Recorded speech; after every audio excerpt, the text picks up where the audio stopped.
Okay, we are on the calisthenics park again. Today we are going to do the muscle up to bar, if that's what you call it. But I'll try to get on the top of this bar, just standing right there. Okay.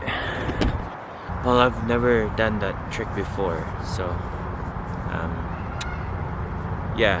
Good luck to me. I saw that trick from Chris Heria. So I've watched Chris Heria tutorial on muscle up, jump on the bar and try the progressions myself.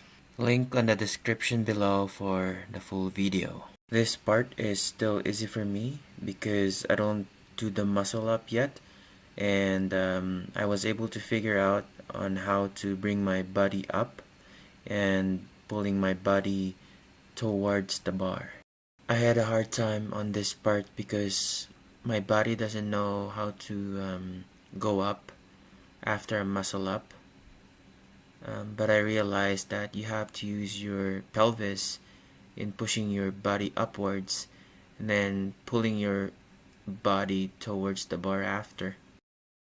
So I keep trying until I get that muscle memory, but I think this is the best I can for today. I'm gonna keep practicing this move until I perfect it. Thank you all for watching, and please like and subscribe.